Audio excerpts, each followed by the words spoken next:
মাছে ভাতে বাঙালি বলি না আমরা, এই মাছে ভাতে বাঙালি মানে কি জানেন তো? এই দাদা কি পাইছো?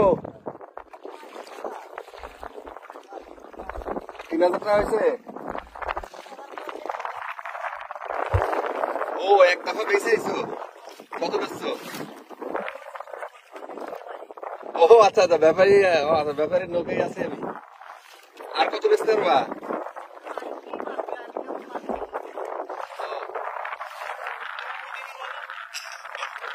চায়না জাল পাইতো না, চায়না জাল। চায়না জাল তো সব নষ্ট করে দেওয়া লাগছে, দেখো না? আর এগুলা নিষেধ, দেশের আইনে নিষেধ। এই জায়গায় মাছে ভাতে বাঙালি হইলেও বাংলাদেশে এই যে বিলটার মধ্যে এই মুহূর্তে পেছনে দেখেন অনেক মানুষ নৌকায় মাছ ধরতেছে।